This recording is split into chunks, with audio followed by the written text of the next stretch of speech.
Buenos días, porque para mí son buenos días al momento de realizar este video. Para ustedes no sé qué hora vaya a ser. Vamos a continuar con la temática de la unidad 3 de poblaciones que va a desarrollar la maestra con esa fluidez que le caracteriza más bien, ¿sí? Sobre algunos aspectos del crecimiento de la población, iniciando por las cuestiones de algunas herramientas que se utilizan en ecología para la descripción y estudio de las poblaciones. Adelante, maestra. Muchas gracias. Bueno, pues buen día a todos. Espero que estén muy bien y vamos a continuar este día con nuestra clase de ecología. Recuerden que vamos a estar viendo, seguimos con la unidad 3. Esta unidad es de las más importantes que les puede contribuir a la materia de ecología a ustedes como fitotecnistas, porque es donde más se ve esto de las interacciones entre los organismos y su ambiente, y también entre ellos, bueno, no vamos a ver mucho en esta unidad, pero en la siguiente es donde se va a ver más esta situación. Entonces recuerden que estamos viendo ley de adecuación y estrategias de vida de los organismos, las poblaciones, su variación temporal y espacial en cuanto a su abundancia, esto de la dinámica de poblaciones. Estos son los temas que estamos viendo y que vamos a estar abordando con el mapa conceptual que estamos analizando. Entonces, nos quedamos aquí, la última clase, en el muestreo, y en esta ocasión vamos a ver, vamos a continuar viendo más para qué es el monitoreo, para qué es ese monitoreo cuantitativo que debemos hacer para entender exactamente qué es lo que queremos entender con ese monitoreo. Pues queremos determinar las consecuencias en cuanto a los patrones y de nacimientos y muertes. Entonces, ¿en qué vamos a ver esos patrones de nacimiento y muerte? O sea, es decir, ¿en qué momento del ciclo de vida de la población es más propenso a que se mueran los individuos? ¿En qué momento del ciclo de la vida de población hay más natalidad? O sea, están produciendo más individuos los miembros de esa población. Eso es lo que queremos ver con el monitoreo cuantitativo. Y queremos ver los efectos en el crecimiento de la población. ¿Qué característica tiene que una población tenga una alta mortalidad en cierto momento de su vida y no en otra? ¿Cómo se traduce eso en crecimiento de la población? Y para eso, bueno, todo eso nos va a servir obviamente pues para entender cómo está comportándose una plaga o por qué se está extinguiendo una población o una especie. Si nosotros entendemos estos patrones, podemos ver, bueno, estos patrones siempre van a estar relacionados con las condiciones, los recursos y las interacciones. Entonces, con eso nosotros analizamos y podemos ver por qué se está extinguiendo, por ejemplo, una especie. Entonces, ¿cómo le vamos a hacer para entender estos patrones una vez que ya hicimos el monitoreo, ya tenemos datos, ya tenemos contabilizado?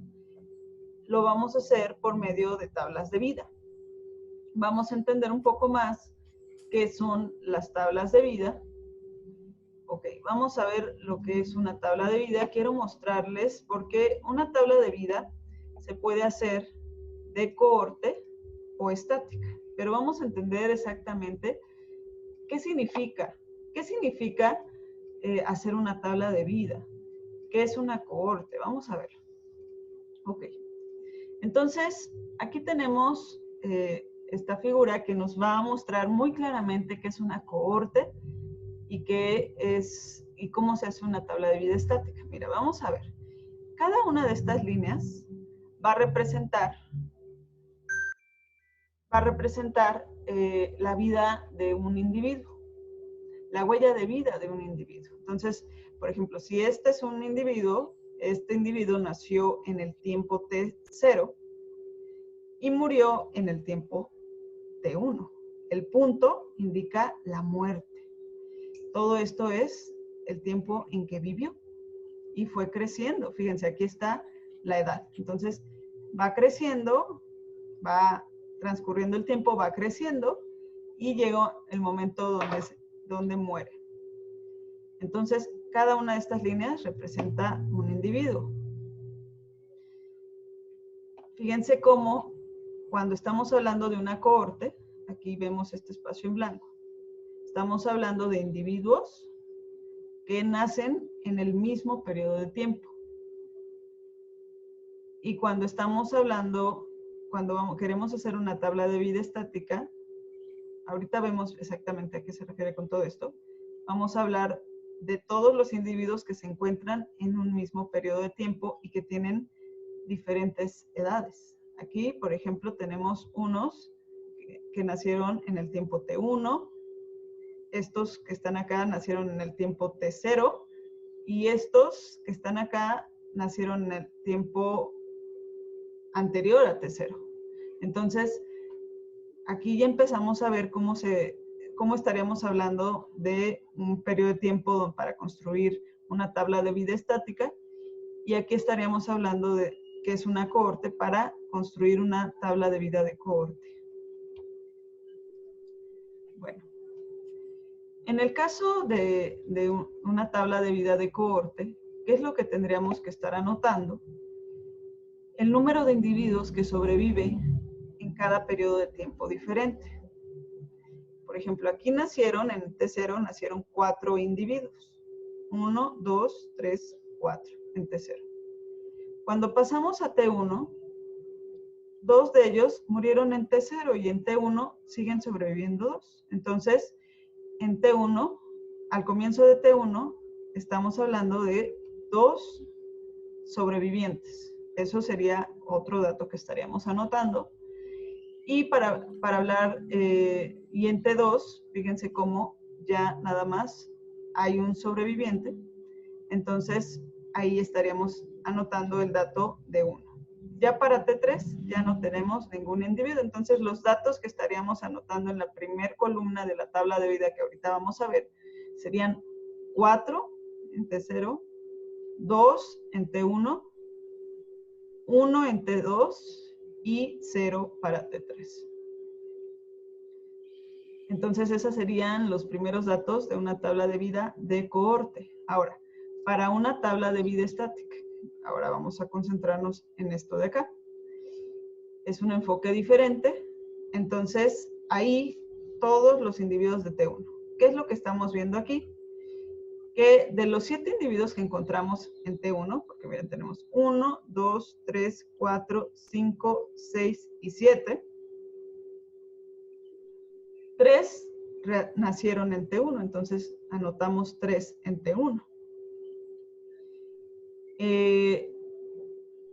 Luego, más para arriba, encontramos otros 2, pero esos 2 nacieron en T0.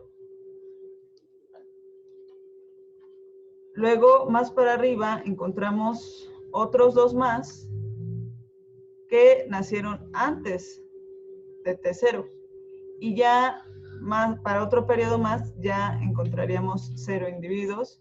Entonces, la primera columna de la tabla de vida para una cohorte para una tabla de vida estática sería anotar 3, 2, 2 y 0. Entonces, así vamos a ir entendiendo, con esto en mente vamos a ir empezando a entender las tablas de vida. ¿Para qué nos va a servir hacer estos análisis? Bueno, nos va a servir para entender los esquemas de fecundidad de una población, porque nosotros vamos a empezar a ver en qué momento del ciclo de vida de la población vamos a tener tal vez una mayor capacidad reproductiva.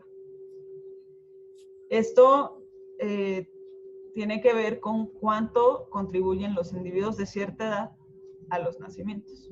Entonces, toda esta información nos va a ser muy útil al momento de tomar decisiones, por ejemplo, de una plaga. con esto en mente, vamos a empezar a ver cómo se construye una tabla de vida, primero para una cohorte. Entonces, es muy fácil hacer tablas de vida para de cohorte para poblaciones de especies con un ciclo de vida anual. ¿Por qué? Vamos a ver por qué. Pues porque todos nacen en un mismo periodo de tiempo y se mueren casi durante por ejemplo, en un año. Entonces, es muy fácil saber cuántos nacieron, a lo largo del tiempo cuántos fueron muriendo y al final saber en qué momento exacto se acabó la población. Entonces, es muy fácil y sencillo hacer una tabla de vida bueno, no así súper fácil porque hay que estar monitoreando, pero no se complica tanto como para otro tipo de poblaciones. Entonces, para especies anuales como esta que es Phlox drummondii, esta planta anual es muy interesante porque, bueno, vamos a ver su comportamiento, analizarlo por medio de una tabla de vida. Vamos a ver en qué consiste una tabla de vida. Como les decía, primero se va a poner, la primera columna va a ser una lista de las clases de edades o etapas. Entonces, aquí lo tenemos por días. La primera edad o etapa va a ser de 0 a 63 días. Ahí se contaron todos los individuos que nacieron o que estaban vivos en ese periodo de tiempo. La segunda etapa fue de 63 a 124 días y así hay diferentes etapas. Ok, la segunda columna que es AX, ahí se ponen los datos de los números de individuos, que sería lo que contamos en la gráfica anterior. Aquí se contó que en la etapa de 0 a 63 días hubo 996 individuos. Posteriormente, en la segunda etapa, se redujo a 668 y así hasta llegar a 0 en el día 362 y después. Bueno, ahora, ¿qué se pone en la tercera columna? Bueno, un dato importante es que en otros autores u otros textos, este dato de AX lo pueden encontrar como SX o NX. Bueno, ahora, en la tercera columna, ¿qué se va a ver ahí? La proporción. Aquí se ven los números. Acá se va a ver la proporción de la cohorte original que sobrevive al inicio de cada clase. Entonces, aquí la cohorte original es de 996. Entonces, en el primer momento la proporción va a ser de 1 porque está completa. Pero ya para el segundo momento, la segunda etapa, ya la proporción disminuyó. De los 996 solo quedaron 668. Eso es igual a el 67% o 0.671. Entonces, esa sería la tercera columna, LX. Este dato es muy importante porque es el que vamos a estar utilizando para las curvas de supervivencia. Entiendan bien a qué se refiere. Fíjense cómo ya para el día 362, donde ya hay 0 individuos, de los 996, 0 individuos están sobreviviendo, entonces está una proporción de 0. Ok, ahora, para la cuarta columna, ahí ya podemos empezar a ver el esquema de fecundidad. Vamos a ver en qué edades o en qué clases de etapas se empieza a generar descendencia. Entonces, aquí podemos ver que es hasta el día 292 a 306 en esta etapa, en este intervalo de tiempo, que ya se empiezan a producir 53 semillas. Conforme va pasando el tiempo, aquí ya vemos otro número de producción, otro número de producción, otro número de producción, otro número de producción, pero antes no hubo.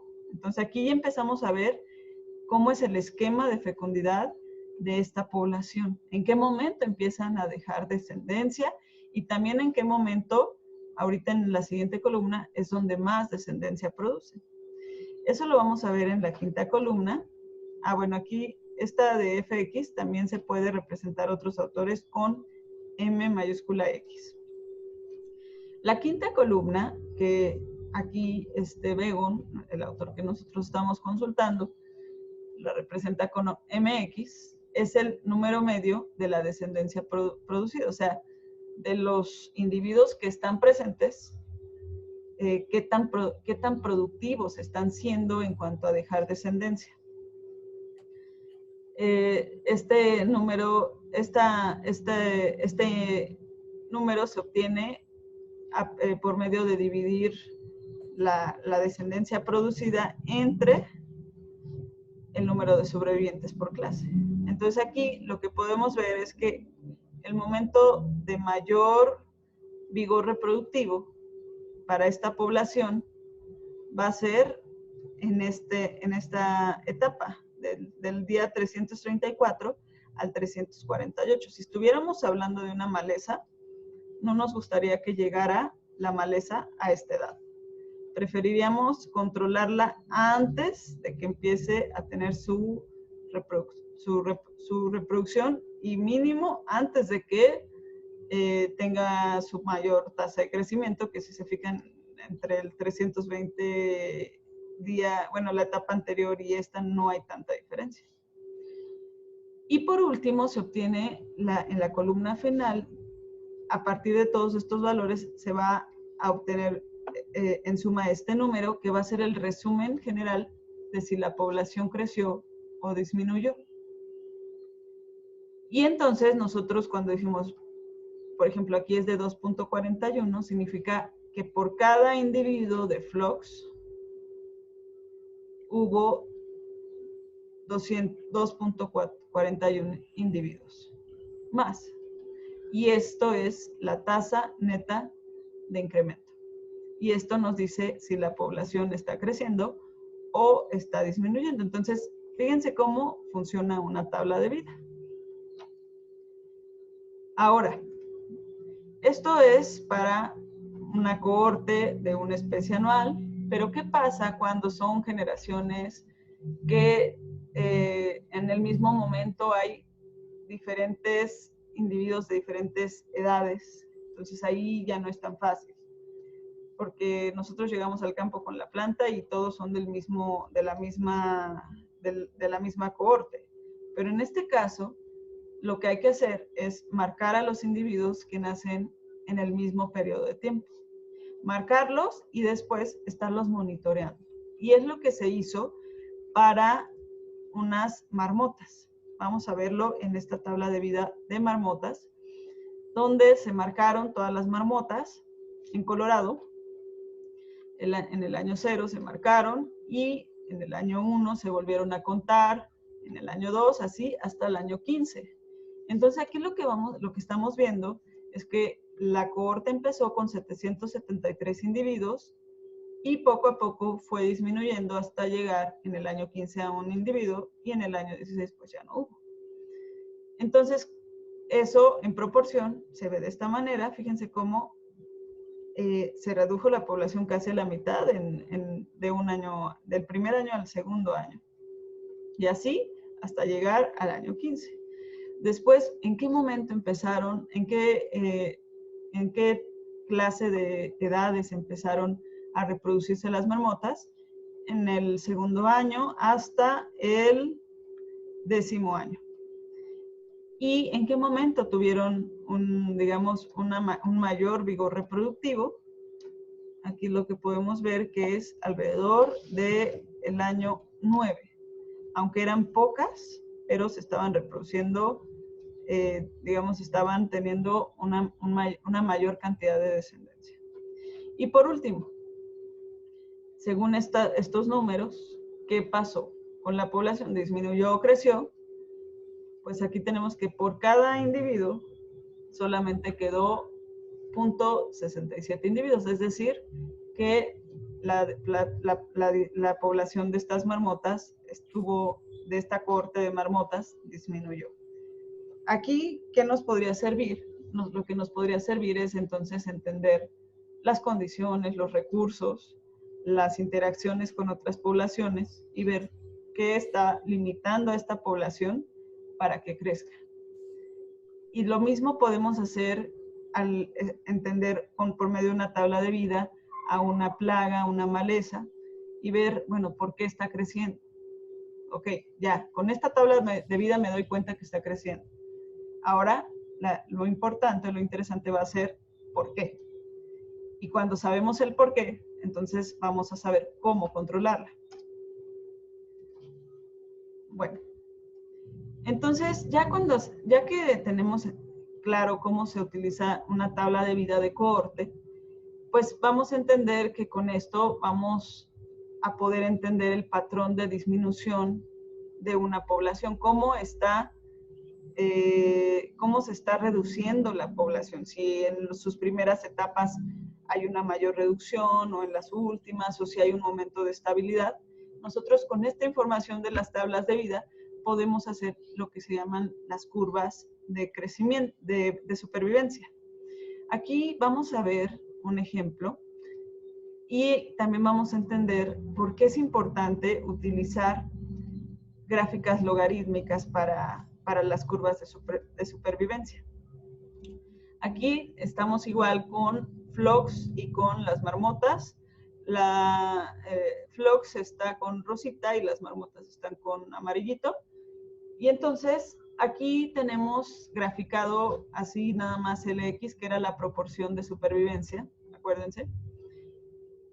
Y fíjense cómo, pues, se ve en este caso, aquí lo único que podemos ver en Phlox es que tiene un momento de alto riesgo de mortalidad y luego como que llega a una pequeña meseta y luego ya disminuye la población otra vez, pero al principio hay una gran mortalidad.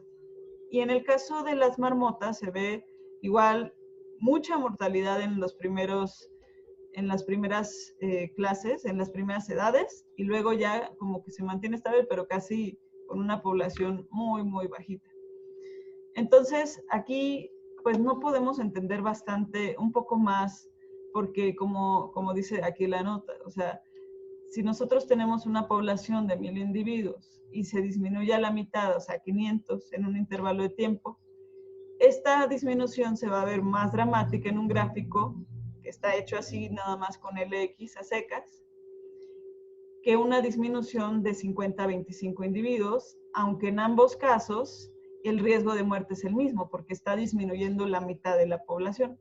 Entonces, lo que nosotros vamos a hacer es sacar en vez de LX, graficar en vez de LX, vamos a graficar logaritmo de LX. Y cuando nosotros graficamos logaritmo de LX, nosotros podemos entender más algunos cambios. Por ejemplo, Phlox prácticamente se ve muy semejante a la de LX normal, pero sí, lo que sí alcanzamos a ver es que tampoco hay un riesgo tan alto en las primeras fases de vida, pero vemos lo mismo, que llega un momento donde Phlox se estabiliza y tiene un gran momento de supervivencia, donde ya es más difícil matarla o que muera.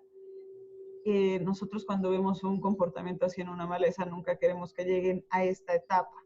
Y ya después, pues la senectud hace que muera. Pero fíjense cómo, en el caso de las marmotas, la gráfica logarítmica nos da mucho más información que no podíamos ver en la otra gráfica. En este caso vemos cómo las marmotas van disminuyendo su población, pero llega a una edad donde se vuelve bastante estable su población. Esto no se veía aquí. Entonces, hacer gráficas logarítmicas para las curvas de supervivencia es muy importante para ver detalles en cuanto a los momentos exactos de cambios de disminución, de estabilidad de una población y ver exactamente cuándo sería el momento idóneo de manejarlo o controlarlo. Bueno, las malezas casi siempre tienen este gran periodo de mortalidad inicial y después se estabilizan.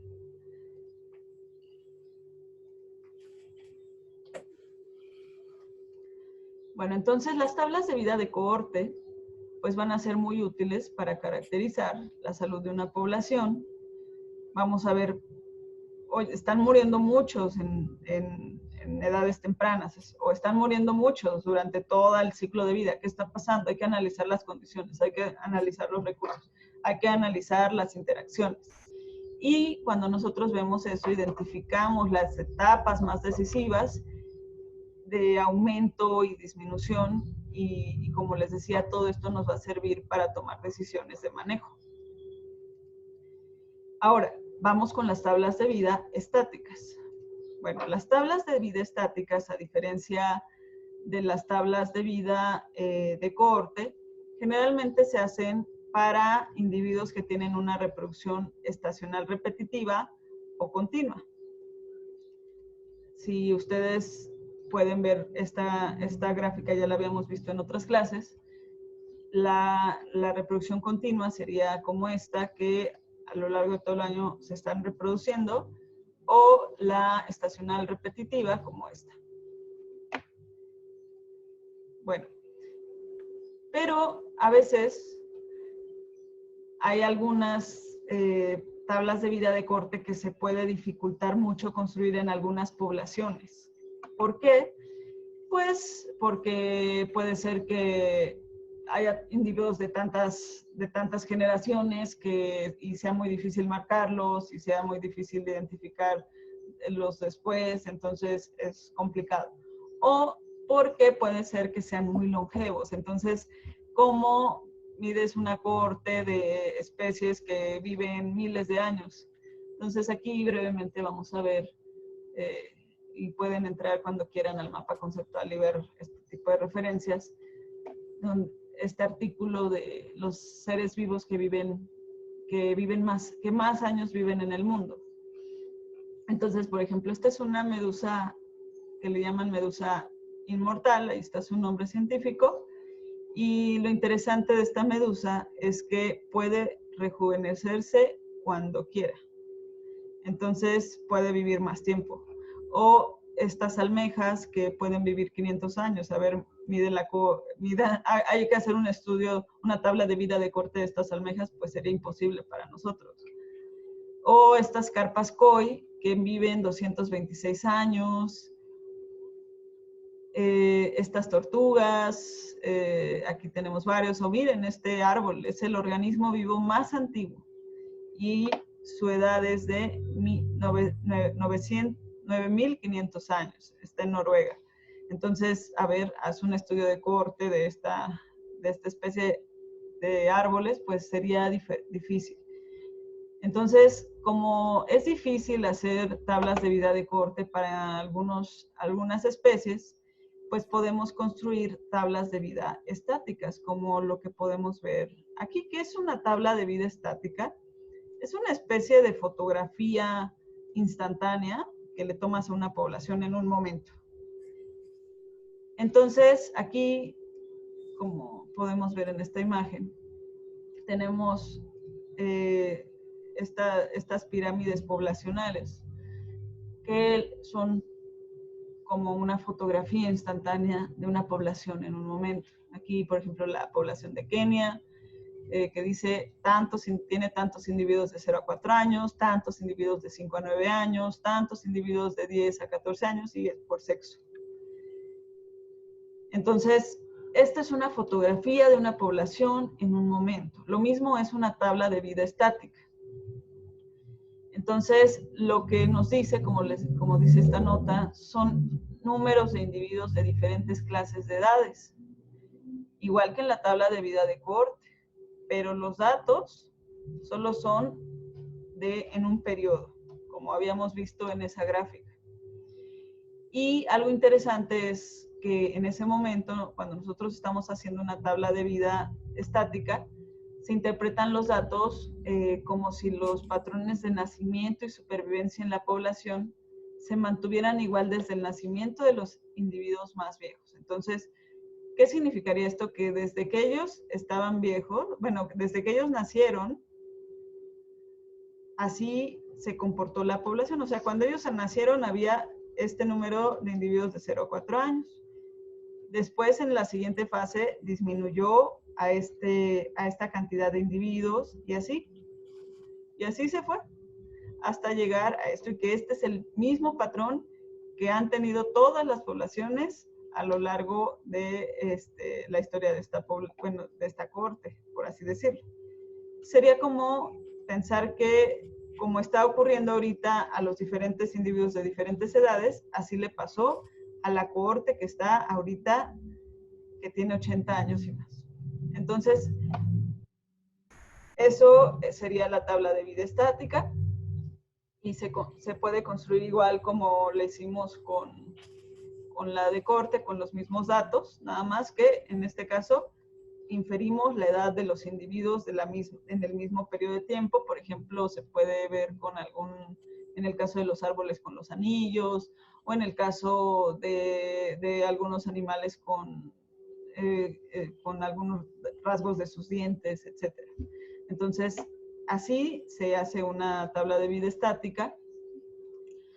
Y bueno, ¿de qué nos va a servir esto? Pues tal vez uno diría, pues no de mucho, pero realmente es muy útil, porque nosotros podemos encontrar información bastante interesante al combinarla con información del contexto. Aquí vamos a poner un ejemplo de este árbol, arbusto, acacia. Fíjense, aquí tenemos la información de dos estudios de una población de acacia, y una era en un espacio natural, sin protección, y en otro en una reserva. Entonces, este estudio se hizo alrededor desde 1700 desde 1700 y tantos, hasta 1900 y tantos. Pero tenemos información del contexto, tenemos información de que en esas poblaciones de acacia hubo un momento donde inició el pastoreo de ovejas y el de conejos. Y vamos a ver entonces qué fue ocurriendo. Entonces, ¿qué es lo que se ve en estas gráficas? Aquí podemos ver que de los individuos que se estimó su edad, que nacieron o que empezaron su ciclo de vida alrededor de 1725, pues eran queda una población muy pequeña en este momento. De los que fueron de otras edades, hay más, y más.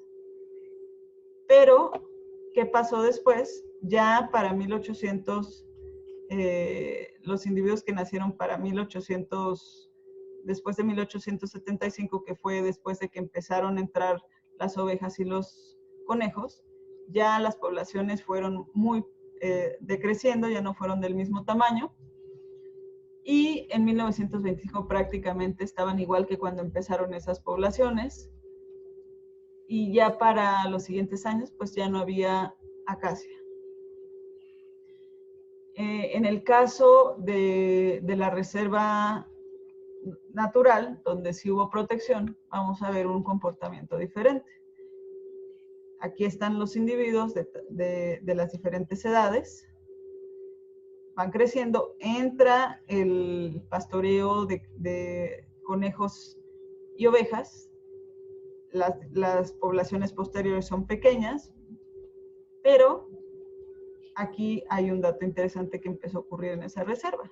Fue cercada para ya no dejar pasar a las ovejas, aunque se permitía que siguieran los conejos.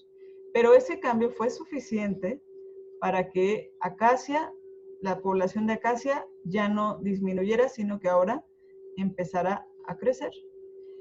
Y aquí vemos entonces cómo información de una tabla de vida estática complementada con información del contexto nos puede dar información muy útil para tomar decisiones. Aquí pues es claro que para conservar una especie de acacia, por ejemplo, en este lugar, es suficiente con protegerla de los borregos. No es necesario protegerla de los conejos, porque los conejos permiten que la población de acacia siga aumentando. Bueno, ya por último, vamos a ver que las tablas de vida, como les decía, nos sirven para hacer curvas de supervivencia, pero las curvas de supervivencia las podemos clasificar en 3 tipos. ¿Qué es lo que nos van a indicar las curvas de supervivencia? Como les había dicho, como los patrones de vida y muerte de las poblaciones. Entonces nos van a decir en qué momento la población tiene más riesgo de muerte. Vamos a ver esto en esta pequeña imagen. Aquí tenemos 3 tipos de curva.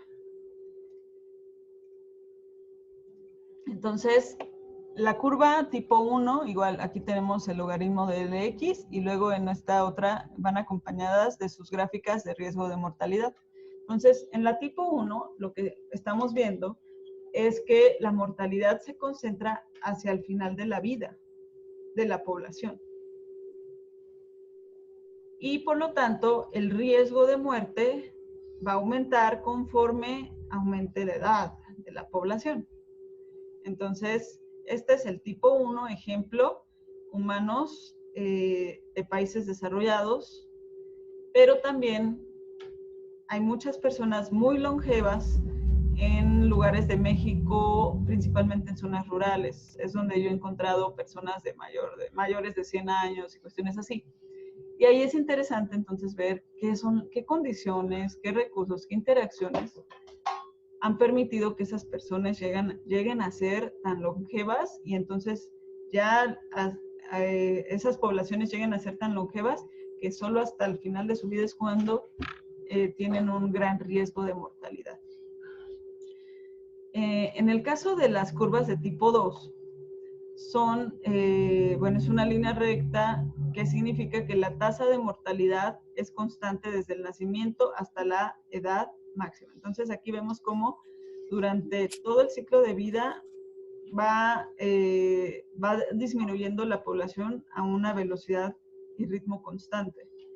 Y por lo tanto, el riesgo de mortalidad es el mismo durante toda la edad de la población, las edades de la población.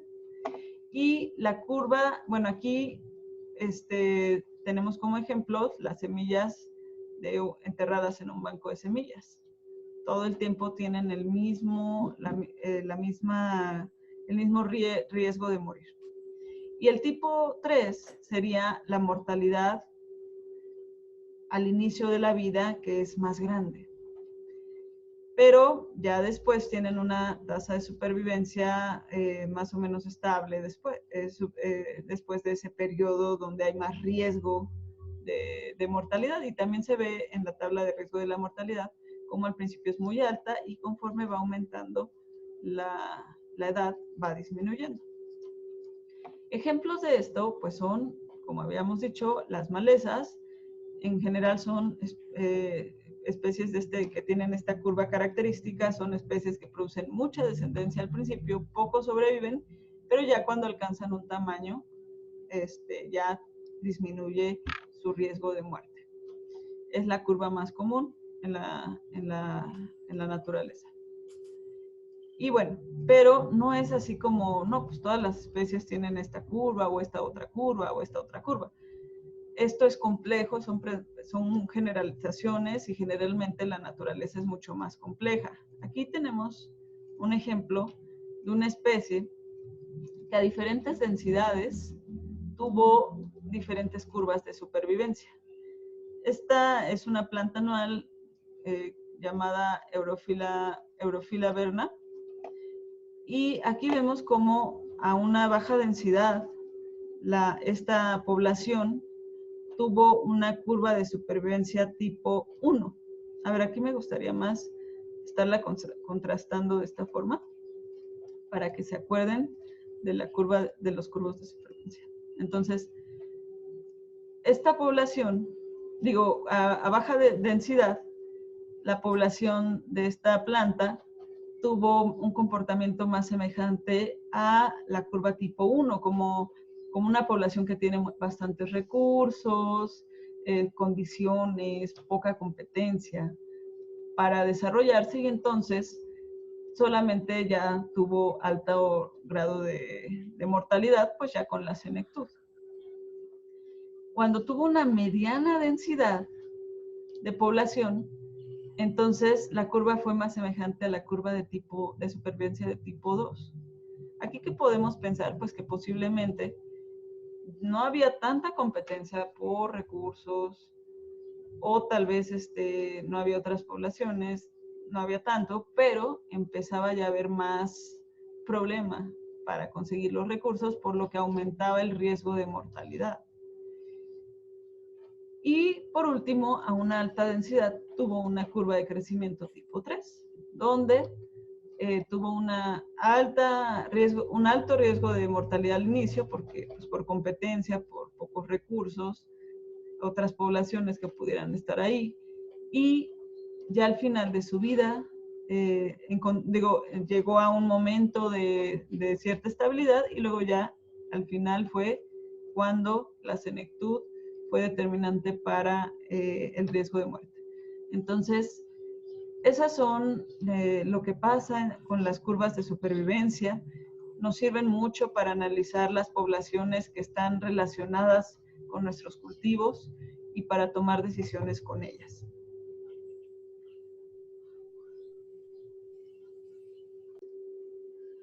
Ok, entonces con esto pues vamos cerrando el tema de tablas de vida y curvas de supervivencia, pero cerrando la parte explicativa y la parte teórica, porque ahora el profesor Cuthberto nos hizo un ejercicio muy bueno donde ustedes van a aplicar y van a poder conocer cómo llevar a cabo, cómo construir una tabla de vida de una población. Entonces, vamos a ver a escucharlo para que él nos dé más información al respecto de este ejercicio y de las tablas de vida y de curvas de supervivencia en general. Muy bien. Entonces, de acuerdo a toda la explicación de las diferencias de tablas de vida de cohorte y tablas de vida estáticas que les acaba de dar la maestra, vamos a desarrollar un ejercicio real con población humana. Ya se les están dando las indicaciones en la parte de actividades, pero aquí les voy a presentar, digamos, primero de manera teórica, una hoja Excel en el cual se desarrollan formulaciones para poner en el lenguaje Excel las diferentes fórmulas que vienen para tablas de vida y los cálculos que se derivan de ello. Entonces, en la primera hoja se está viendo lo de tablas de vida y curvas de supervivencia. Y si se fijan ustedes, bueno, la edad no tiene, digamos, más que poner el dato de la edad. En este caso me parece que el dato viene para unos mamíferos, no recuerdo bien ahorita la especie, me parece que son ovejas. Y si se fijan ustedes, está cambiando un poquito la nomenclatura nada más, que lo mismo se les está haciendo la precisión ahí en sus actividades, de que, por ejemplo, la SX, esa es la sobrevivencia para, digamos, a lo mejor un mamífero, SX tipo 1. La SX tipo 2 son datos para tal vez fue un ave tipo 2, y la sobrevivencia tipo 3 tal vez fue una planta anual. Entonces son datos para 3 diferentes tipos de especies. Entonces, por supuesto, entonces la edad está ahí estandarizado, nada más a decir la edad 0. Obviamente los intervalos de edad aquí no vienen especificados. Bien, si se fijan, más adelante ya la L minúscula y su índice X también viene para 3 diferentes especies. Son los mismos datos, nada más que ahora sí ya calculados. El desarrollo de las hojas Excel, las fórmulas cómo vienen integradas, se dan en otro archivo que les vamos a subir también, que se llama de Word, que se llama también así, tablas de vida y curvas de supervivencia, igual que el archivo en Excel. Ya vienen desarrolladas las tablas, ustedes pueden tomar como ejemplo o utilizar la misma formulación que se está haciendo aquí en Excel y listo, ¿no? Para, por ejemplo, la sobrevivencia y el X no hay mucho problema. Si ven ustedes ahí también hay una G subíndice X. Esa es eh, otra variable que se puede derivar de las tablas de sobrevivencia. Y esto quiere decir, es la sobrevivencia que hay entre cada intervalo de edad, es decir, la sobrevivencia específica a cada edad. Ven ustedes que hay alguna variación cuando nos referimos a la sobrevivencia, a la proporción de sobrevivientes que está relacionado a la población inicial o total. ¿Ok? Bueno, abajo, con los mismos datos, se está calculando algo que se llama esperanza de vida, esa EX, su índice X. Para llegar a este valor, bueno, esta EX, esperanza de vida, quiere decir, bueno, si un individuo ya alcanzó la edad de X, es decir, ya pasó de 2 a 3 o de 3 a 4, ¿cuánto le queda de vida? ¿Cuántas unidades de vida le quedan para alcanzar la siguiente, ¿cómo se llama? La siguiente edad? Y se calcula de acuerdo a todas las fórmulas que vienen ya explícitas en el archivo de Word, ¿sí? Y obviamente tiene uno que pasar antes por esas columnas que están ahí también especificadas, que son LX, que viene toda la descripción y la explicación, viene explícita en el archivo Word. Entonces, nada más es para que vean ustedes que podemos, aparte de la supervivencia, calcular también la esperanza media de vida que le puede quedar a los individuos que han alcanzado cierta etapa ya de edad. ¿Para qué nos es útil? Bueno, pues saber es la esperanza de vida, pues para ver cuánta de la sobrevivencia, todavía cuánto daño, por ejemplo, pudiéramos esperar de acuerdo a la cantidad que sobrevive y los días que le quedan por de sobrevivir, o si hablábamos de una plaga, cuánto le quedaría por sobrevivir todavía, ¿no? Y de acuerdo a eso, pues tomar acciones rápidas o más rápidas de lo que nosotros podríamos intentar, ¿sí?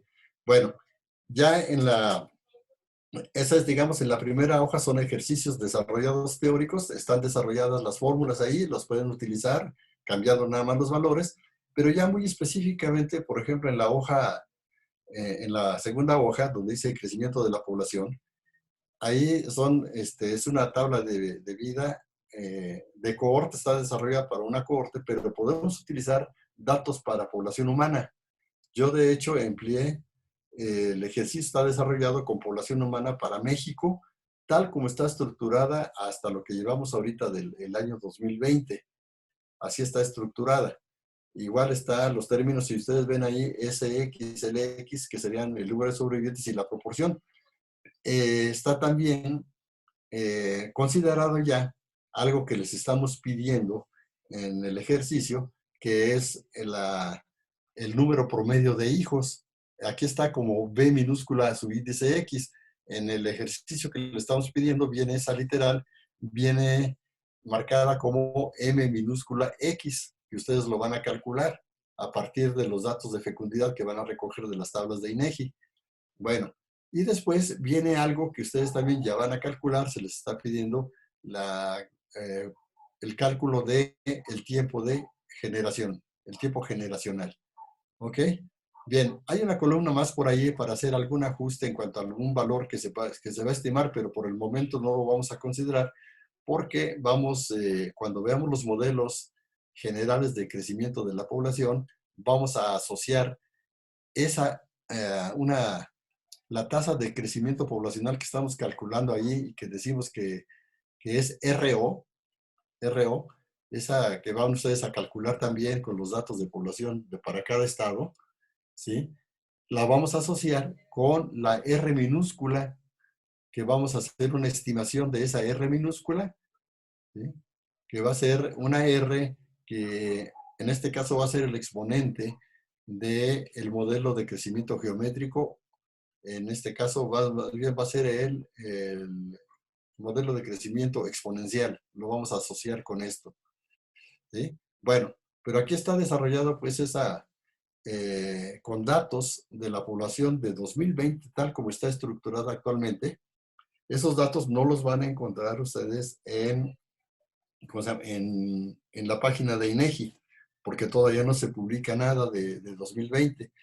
Pero los gringos como nos tienen bien estudiados, pues ya tienen datos de ellos de cómo estamos actualmente estructurados en el 2020, la población que tenemos. No sé cómo le hacen, lo ignoro, pero ya ven que tienen recursos. Entonces yo bajé los datos de la página de censos de los Estados Unidos. Yo creo que la voy a compartir ahorita con la maestra, lo platico y les comparto la dirección de internet por medio del cual bajé los datos para México. Bueno, entonces vamos a tener el número de sobrevivientes, vamos a emplear esta, aunque está bien diseñada para una tabla de vida de cohorte, vamos a usarla, o la usé, para hacer una tabla de vida estática, que a final de cuentas los cálculos son exactamente los mismos. Voy a emplear para el número de hijos, estoy empleando también, eso sí los bajé de INEGI, pero para el censo de 2010. Entonces, considerando nada más esas cuestiones, ¿no? De que los datos de fecundidad fueron para 2010 y que la estructura de la población es para 2020. En base a eso se hacen estos cálculos de el tiempo en que va a tardar en cambiar la población, la generación, y ¿cómo se llama? Si está creciendo o no la población. Y bueno, guardadas obviamente las especulaciones que uno puede hacer al respecto o la interpretación que uno tenga al respecto, pues yo en el ejercicio me encontré con algo sorprendente. Ustedes lo van a hacer a nivel de su, ¿cómo se llama? De su estado,